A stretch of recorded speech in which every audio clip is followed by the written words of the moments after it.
My friends, welcome to 2015. Our phones, wireless. Cooking, fireless. Cars, keyless. Food, fatless. Tires, tubeless. Dress, sleeveless. Youth, jobless.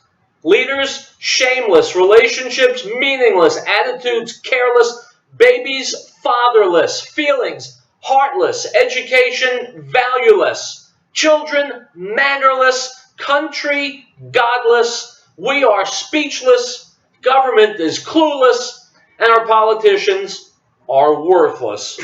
My name is Howard Riell, and this is Riell Truth. You're listening to the American Freedom Network, streaming live around the world at AmericanNewsNet.com and on Facebook and YouTube and Tumblr and in the book Riell Truth, Stay Angry. And of course, as always, broadcasting out across the Colorado Front Range on KHNC, Johnstown, Colorado, 1360 AM, The Lion. Our call-in number 877-254-7524. My friends, did you watch the debate last night? I did. Item from Western journalism. The truth was a casualty of Tuesday night's Democratic presidential debate. Hillary Clinton shaded the facts about her use of a private email account while she was Secretary of State and fudged her position on the Trans-Pacific Partnership trade deal. Senator Bernie Sanders wrongly placed the United States as the world's leader in wealth and income inequality. Clinton, whose defense of her private email server has shifted repeatedly over time, said during the debate that what she did was, quote, allowed by the State Department. However, Clinton was supposed to turn over her personal emails to the department at the end of her tenure, not 2 years later, as she did. Also, using a private account for all her work emails was, quote, inconsistent with long-established policies and practices under the Federal Records Act and NARA regulations governing all federal agencies, according to congressional testimony of Jason Barron, former director of litigation at the National Archives. Related item from the Associated Press. Hillary Rodham Clinton revised history in the Democratic debate when insisting she's not a flip-flopper on the trade deal she promoted as Secretary of State, but turned against as a presidential candidate. Bernie Sanders overstated the share of wealth being taken by the richest Americans, a subject that goes to the core of his campaign. I'll look at some of the claims in the debate among Democratic rivals Tuesday night and how they compare with the facts. Clinton, on the Trans-Pacific Partnership, quote, I did say I hoped it would be the gold standard of trade agreements, unquote. Facts. Clinton did not say anything about mere hope in her speeches around the world in support of the trade deal. She roundly endorsed the deal taking shape. In November 2012's speech in Australia, she declared the Trans-Pacific deal, quote, sets the gold standard in trade agreements, a sentiment she echoed in many venues. Clinton said in the debate that when she looked at the final agreement last week, quote, it didn't meet my standards, unquote. The final agreement, however, dropped or changed some provisions that liberal activist groups, the wing of the party she is assiduously courting at this stage of the campaign, has strongly criticized. Number two, Bernie Sanders said, quote, almost all the new income and wealth is going to the top 1%, unquote. Here are the facts. Sanders appears to be relying on outdated data. In the first 5 years of the economic recovery from 2009 through 2014, the richest 1% of Americans captured 58% of income growth, according to Emmanuel Saez, a University of California economist whose research Sanders uses. While certainly a large gain, that's a lot less than, quote, almost all. Number three, Clinton, on her email practices, quote, I have been as transparent as I know to be. I said I've answered all the questions, unquote. Here's the fact. Clinton has yet to explain how the server was set up and serviced, whether she informed the State Department about her decision to use the private system, and most important, how it was protected from hacking attempts.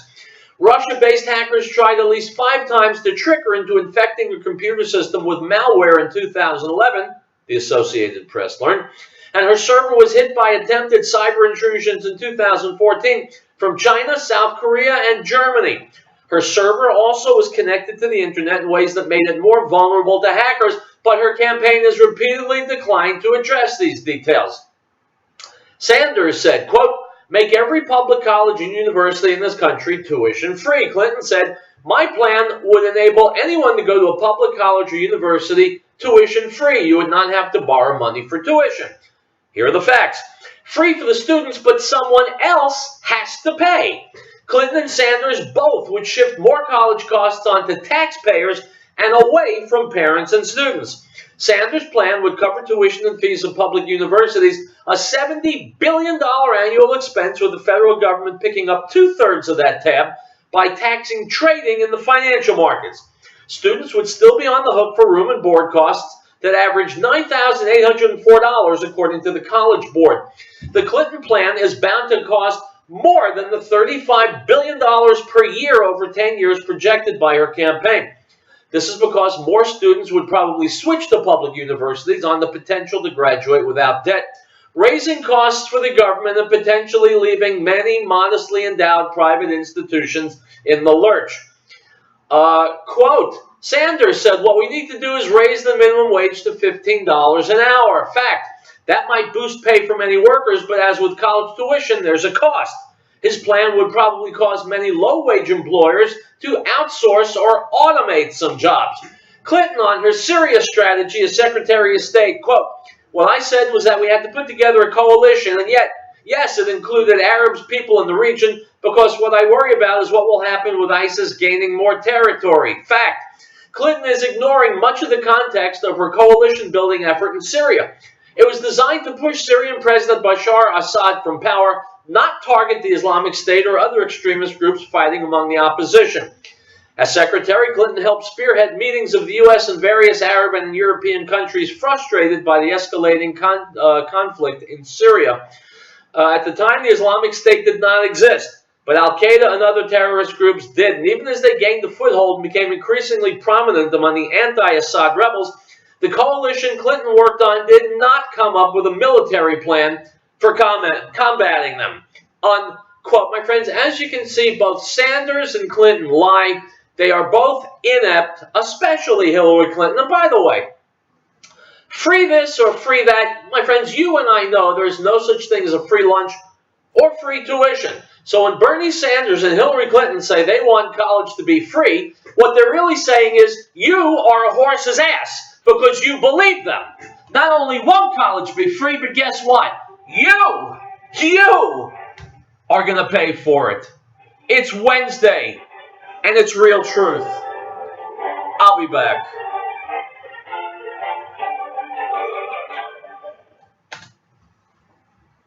Ladies and gentlemen, Mr. Tom Phillips, founder of the Green Earth. Well, it had to happen. The Colorado legalized marijuana. Most people thought the Green Earth was a marijuana dispensary. Also, it was legalized on January the 1st, 2014. The same day we opened our new location. Hi, I'm Ben Shapiro, and this is Reality Check. Hillary Clinton is the most transparent woman she knows. She even said so in 2008.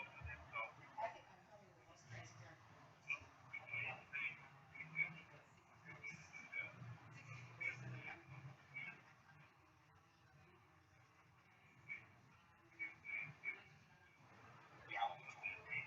Hillary Clinton is the most transparent woman she knows. Hillary Clinton is the most transparent woman she knows. She even said so.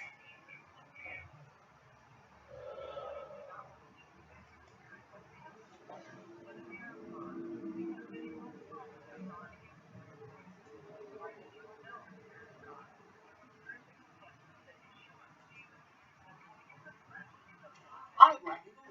Did you ever know?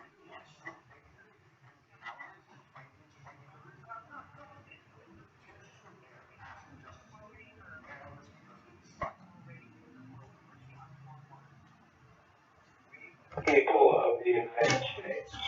In order to form a more perfect union, establish justice, ensure domestic tranquility, provide for the common defense, promote the general welfare, and secure the blessings of liberty to ourselves and our posterity, to ordain and establish this Constitution.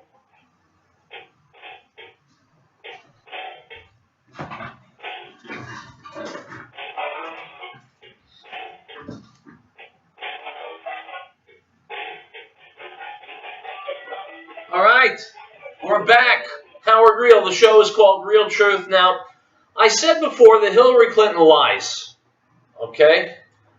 But I want to give an equal opportunity to the other side to weigh in on this.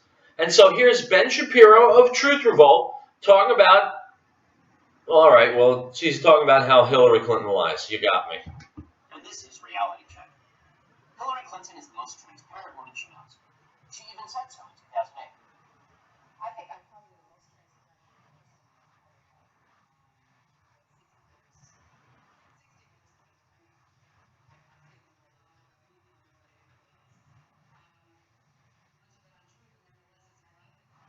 Sadly, Hillary's lying. When news emerged this week that Hillary had set up a private email server the day before her nomination as Secretary of State, and had used her private email address for her entitlement as Secretary of State so that there were no government records of those emails, and that her aides also used private email addresses, and that the server had the capacity to fully delete the emails, and that hackers could hack those emails, well, one should have been surprised. Of course she did. Let's take a trip in the past. When Hillary Clinton was president in 1979, she worked for the House Judiciary Committee, which was then investigating Nixon. According to the laws of Democratic Hillary met with Ted Kennedy's chief political strategist, which was in violation of Robert's rules. She then manipulated the system to avoid investigating Nixon, hoping he would stick around long enough to sink Republican election chances in 1976, which she thought would have left Roy Teddy into the White House. According to the guy who shared active space with Hillary Clinton, John Valueless, Hillary gave, quote, erroneous opinions and tried to deny Nixon representation by counsel. Resentfully, Hillary wrote fraudulent legal paper and confiscated every document. Then fired her. Wouldn't even give her a letter of recommendation. Resentful later wrote a book stating that, quote, Hillary Clinton was practically unfit, making her a senator with no president. And fast forward to today. Hillary's first lady. There's a big search going on for a memo written by former President Clinton regarding the hiring of members of the White House draft committee. This memo was misleading. At the same time, documents regarding Hillary Clinton's work as Tax Office, specifically work regarding savings and land company run by Clinton's business partner, the Whitewater Land Management, they go missing for 2 years. Then, January 1996, miraculously, Rose law firm documents magically show up. A White House aide finds them. In White House records, in a sworn jury, in the third floor of the White House, in the private residence of the President and First Lady. And long lost now when she shows up a couple of days later. How miraculous. Hillary's lawyers said she had no idea that there was there. Except that the FBI found Hillary's fingerprints on the document. Oopsies. Hillary is still the only First Lady in American history to be fingerprinted by the FBI. Now, all that was before the rise of email. But the Clintons loved email because it's so much easier to hide emails to track down every copy of every document for disruption. Hide emails they did. According to Judicial Watch, Cheryl Mills, Hillary's counsel, helped prevent the Clintons from turning over 1.8 million emails to Judicial Watch, Congress, and federal investigators. 1.8 million emails. When the White House procurement contractor tried to reveal this, White House officials allegedly told her to hold her mouth shut. Another name Cheryl Mills, you may remember. She ended up being in charge of document production for Hillary's State Department, the Benghazi investigation. When she was Secretary of State, over and over again, document requests to the State Department were rejected because they didn't have the documents. Hillary, on her private server, the Associated Press had stolen them. Judicial Watch was gone. All big mix-ups. It was all a big mix-up. Clinton hit and Sandy Berger, stole documents from the National Archives, and stuffed them down his pants as well. And now, Hillary has assured us via Twitter she desperately wants the State Department to release all of her hidden documents. We should believe her. After all, she's the most transparent woman in American history.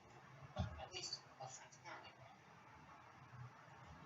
The most transparently corrupt and a fluent liar. My friends, I watched the debate last night. She was very good. She's very, very good at lying. Very convincing. You have to have a little bit of knowledge to understand exactly why and when she's lying, but believe me, She lied about a lot, as I just made clear in the previous segment. Let's move on. Item from Breitbart. The climate models used by alarmist scientists to predict global warming are getting worse, not better. Carbon dioxide does far more good than harm, and President Obama has backed the wrong side in the war on climate change. So says one of the world's greatest theoretical physicists, Dr. Freeman Dyson, the British-born naturalized American citizen who worked at Princeton University as a contemporary of Einstein and has advised the U.S. government on a wide variety of scientific and technical issues. In an interview with Andrew Orlovsky of The Register, Dyson expressed his despair at the current scientific obsession with climate change, which he said is, quote, not a scientific mystery, but a human mystery. How does it happen that a whole generation of scientific experts is blind to the obvious facts, unquote? This mystery, says Dyson, can only partly be explained in terms of follow the money. Also to blame, he believes, is a kind of collective yearning for apocalyptic doom. It's true that there's a large community of people who make their money by scaring the public, so money is certainly involved to some extent, but I don't think that's the full explanation. It's like 100 years ago, before World War I, there was this insane craving for doom, which in a way helped cause World War I. People like the poet Rupert Brooke were glorifying war as an escape from the dullness of modern life. There was the feeling we'd gone soft and degenerate, the war would be good for us all. That was in the air leading up to World War I, and in some ways it's in the air today. Dyson, himself a long-standing Democrat voter, is especially disappointed by his chosen party's unscientific stance on the climate change issue. It's very sad that in this country, political opinion parted people's views on climate change. I'm 100% Democrat myself, and I like Obama, but he took the wrong side on this issue, and the Republicans took the right side, unquote. So, my friends, unless you are a more knowledgeable scientist than Freeman Dyson, you can't disagree with him. Unless facts don't matter, in which case you're a liberal. Item from Reuters. Dateline Frankfurt. Violence against writers and a misplaced sense of political correctness pose new dangers to freedom of speech in the West, said writer Salman Rushdie. Rushdie, the subject of an Iranian death threat in 1989 for his book The Satanic Verses, which was deemed blasphemous by many Muslims, said he had not expected freedom of expression to come under attack again to this extent in the Western world. It seems to me the battle for free expression was 100 years ago, the 68-year-old told an audience at the opening of the Frankfurt Book Fair under heavy security. The fact that we have to go on fighting this battle is the result of a number of regrettable, more recent phenomena, unquote. My friends, it's the result of liberalism. Item from the Daily Signal. A new audit shows that the Internal Revenue Service improperly withheld information from requesters under the Freedom of Information Act 12.3% of the time. The Treasury Inspector General for Tax Administration, the IRS's auditor, reviewed a statistically valid sample of 65 Freedom of Information Act requests and found 8 requests for which the tax collector improperly withheld information. Item from IllegalaLienCrimeReport.com, Dateline Elgin, Illinois. A 34-year-old Elgin man is accused of raping a woman last week while she was groggy from pain medication, according to police and court records. Crescencio Heredia of the 800 block of Van Street has been charged with 2 counts of criminal sexual assault, 2 counts of criminal sexual abuse, and 2 counts of possession of a firearm without a firearm owner's identification card, according to the Kane County Court records. Unquote. My friends, as long as news items identify these people like 34-year-old Elgin man, what they're doing is hiding the fact that they are illegal aliens. I'm a journalist, been one for 37 years. If I was writing this story, I would have written a 34-year-old illegal alien living in Elgin. That's called journalism. Item from the same site, IllegalaLienCrimeReport.com. A 34-year-old Muslim immigrant has been arrested and charged with brutally raping a 10-year-old girl in Minnesota. And the local media in Minneapolis has refused to identify the man as a refugee from Somalia. KSTP5, an ABC affiliate in Minneapolis, referred to the suspect Ahmed Hirsi Abdi as, quote, a Minneapolis man, unquote. CBS affiliate WCCO4 used the same description, giving no mention of the man's background or how he arrived in the U.S. The attack occurred Sunday evening in an apartment complex in the city's Cedar Riverside neighborhood, also known as Little Mogadishu, for its high concentration of Somali refugees imported from the United Nations refugee camps in Africa. Abdi allegedly followed the girl out of an elevator. He asked for her name and offered his hand to her. She shook his hand and Abdi refused to let go. Police said he proceeded to rape the girl in the hallway of the apartment building. Unquote. My friends, there are sick and twisted individuals in this world. No, I don't mean this piece of garbage. I mean the liberals among us who have thrown open the doors of this country to allow illegal immigrants from the third world, from these toilet countries like Somalia and, yes, Mexico, to come here and bring their third world horrors to America. The liberals who have done it, who continue to do it and want to do more of it, are every bit as culpable for these horrendous crimes as the animals who commit them. Maybe, someday there'll be real justice in this country. Item from the Tea Party News Network. A shocking new video blows the Obama administration's covert plans to bus hundreds of illegal Muslim Somalis into California and other states to resettle. According to the DHS, all that any of the African refugees must do is find a border agent and say, quote, I am in danger in my home country and want asylum in the United States, unquote. Once they utter those words, they are off limits to deportation and are turned over to DHS resettlement specialists who help them move into communities across the country. None of the illegal aliens receive background checks. After settlement, they are immediately eligible for welfare benefits and later may bring in other family members. Stop, my friends. This is suicide. This is national suicide.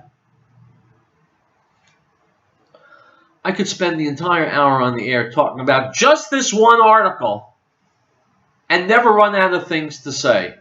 No background checks, immediate welfare, and then they can bring more of the human sludge from the third world here to sponge off of us, and by the way, commit rapes and robberies and credit card fraud, what have you.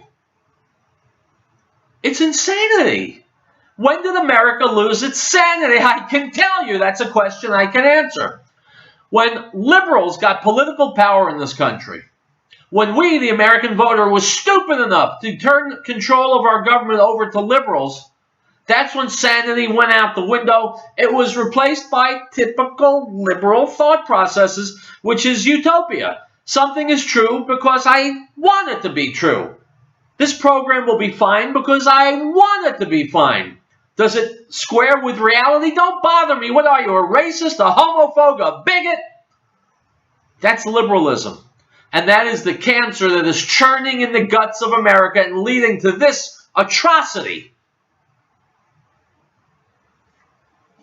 I have a good friend who lives in Minneapolis. She tells me of all the problems, all the headaches caused by Somalis in Minneapolis. Am I a racist for saying so? No. I'm a realist. I think we need some realists in positions of power in this country. Item, once again, from IllegalAlienCrimeReport.com, Dateline, Providence, Rhode Island. 4 male Johnson & Wales University students have been arrested in connection with a reported sexual assault and alleged drugging of 2 female students at the university. The police have charged Mohammed Al-Sakir, a 20-year-old sophomore, and Yazid Al-Asiri, a 23-year-old senior, both from Saudi Arabia, with assaulting the women at the young men's residence in Pawtucket after meeting the women at a nightclub in Providence on Thursday night. Late Tuesday night, Pawtucket police charged 2 more Johnson & Wales students, Mohammed Al-Johani, 20, and Tarek Al-Harbi, 22, with first-degree sexual assault. Thank you. Thank you, liberals. Thank you. We'll be back.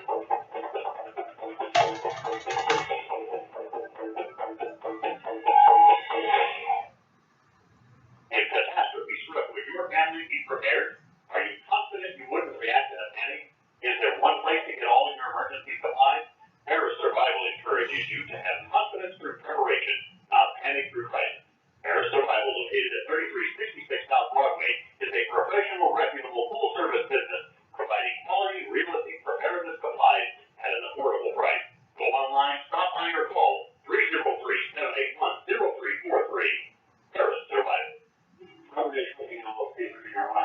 Some missing children are waiting for parents less than 5 minutes when they disappear. Your awareness could mean the difference between life and tragedy. Keep an eye out. The phone number of our Children's Day. This is from Front Range Rookie LLC Agreement. Call 970-353-2322 for quality service guarantees. They're on the air doing their part to help locate and bring our missing children home. That's Front Range Rookie LLC in Greeley.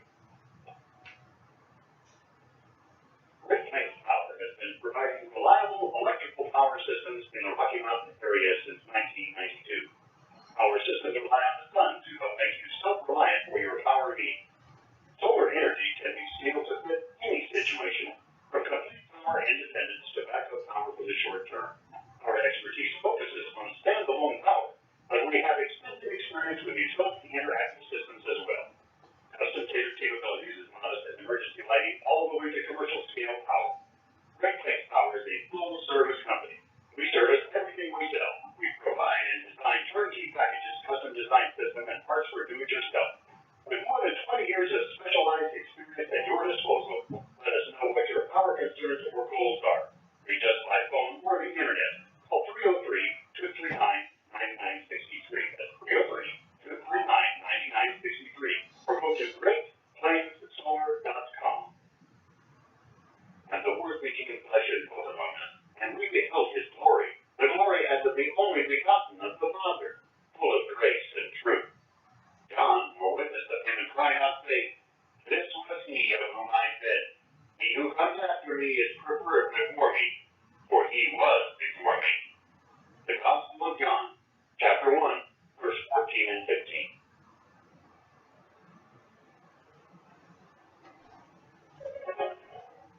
Behold these truths to be self-evident, that all men are created equal, that they are endowed by their Creator with certain unalienable rights, that among these are life, liberty, and the pursuit of happiness, that to secure these rights, governments are instituted among men, deriving their just power from the consent of the governed.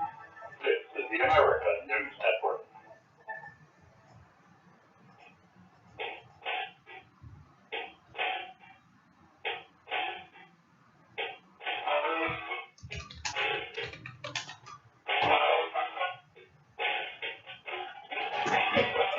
Alright guys, we are back. It's a funny thing, you wouldn't think that a presidential debate could actually improve someone's health, but I think that's exactly what's happening. Hillary Clinton's chances to become president were in the toilet, and she was beginning to float these trial balloon stories about her health not being that good, so that if and when she had to pull out of the race, it wouldn't be because America despises her and she's an inept fool, but because, you see, it's her health. Well, on the strength of last night's performance of the debate, and I must say she was very good, she lied very fluently and confidently, now I think her health may be just a little bit better, and I'm not the only one who thinks that. Here's Dick Morris.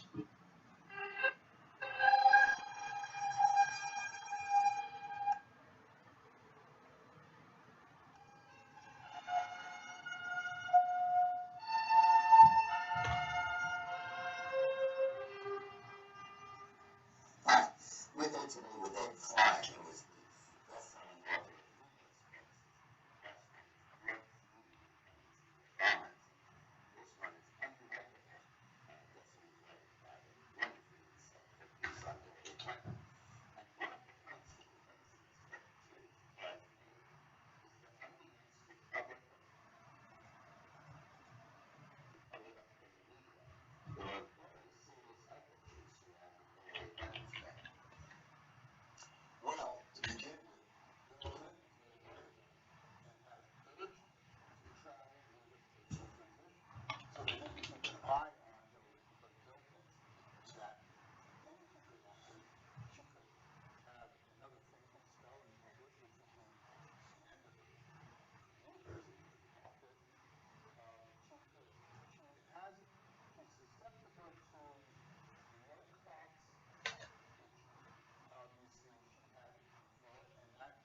Oh, yeah. Because at their age, he is susceptible to these blood clots. You find blood thinner medication puberty.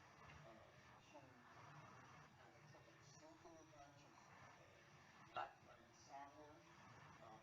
There is a sense that she cannot really do get home without taking frequent rests. There's another aspect to this, though, that she also has, as you well know better than anybody, anger issues. And I mean, they are as an object of those anger issues. Hillary's very concerned that because she feels under regular pressure right now, with the poll numbers going down and the FBI breathing down her neck, with Benghazi and so forth, that she's starting to lose it, that she's starting to evince this kind of uncontrollable anger. And if that continues, he's very concerned that that could have an impact on her health. Just recently, her advisors worked on graduating it down so that she's not so concerned as that about her pain. Don't think asking these guys is pressing her. And Henry, yes. But that's a pretty concerning question. I'll give it back. I'll give it you for the oath. I'll work on it. And I'll see if I can answer and I'll get back. That kind of stuff. Or is it right to deflect your sort of pain? Right. And that kind of sarcasm is usually the direct way of anger manifests. So that's the right way. And for things that are really the placebos appear to have an impact. Yes. And I wonder if when they try to evaluate back on that, there was a fear of that. Well, there has been and is a fear. According to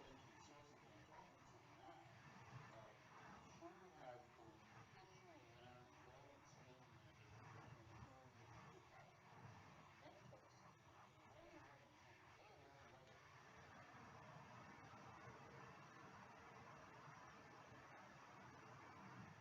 More than an intern, but not a vacant figure, didn't do exactly what Hillary wanted. Hillary said the screaming and yelling at her, the woman turned around to leave, and Hillary went out, grabbed her arm, and twisted her arm. This is the kind of behavior that they are very concerned would totally demonstrate in public and really, really hurt Nancy. I remember that whenever we had negative stuff to tell Hillary and advice she didn't want to, because Hillary had to do something on her own, we would ask her to kind of make it easy without making Hillary react. Here's a tough stuff, right? Nice and clean. And we'd sit outside the office and we'd say, okay, which questions did you get to check on? And it's kind of hard to straws. Well, thank you, Rich. Thank you so much. My friends, it's not all that cute and all that funny. Here's a woman who's inept, who's dishonest, who treats people like dirt, and there are tens of millions of Americans who are ready to vote for her. Now, here's my concern, and I'm confident that Hillary is listening to this broadcast. So let me speak directly to her. Hillary, I've heard you have anger issues. I know that everything is going wrong in your life. You're under investigation. You're being slandered daily in the press. Your poll numbers are down. It occurs to me that you might be contemplating suicide. Well, Hillary, go for it. Item from RT.com. From big cities to small towns, American taxpayers are footing the bill for police gone rogue. When an officer or department is sued for police brutality or an in-custody death, the municipality is the one to pay up, and it's costing taxpayers millions.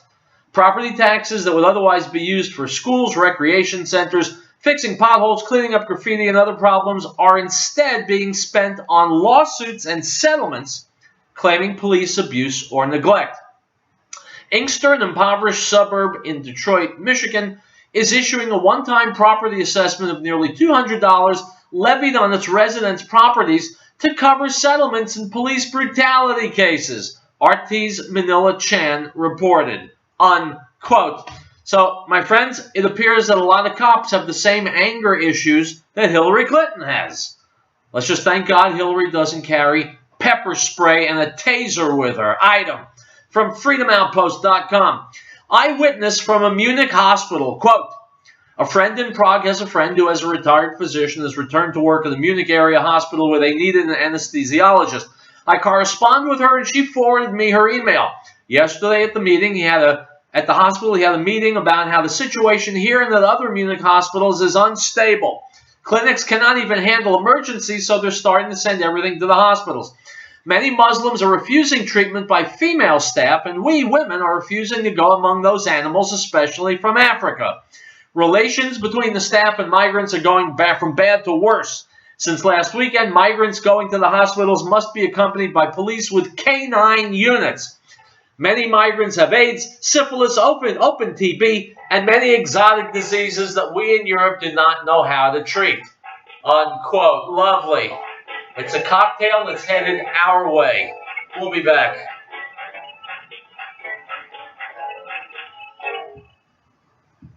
Ladies and gentlemen, Mr. Tubeless, founder of the Reader. How many times have you gone into a health food store and are confused as to the many different brands and prices on the same herbal supplements? You want to buy the cheapest, but you're afraid that quality is less. So you buy the most expensive. Truth is, the cheapest may be better. Green herbal supplements are all manufactured in our Wheat Ridge, Colorado. All right, guys, the video is over. I'm going to be posting it. Look at it, share it, talk about it, discuss it. Make use of it. It's a tool. I intend to show in this video as a tool to be used to take control of our country back, because if we don't, we're going to wake up one day, probably very soon, with a hell of a hangover. I'll see you tomorrow. Hasta luego.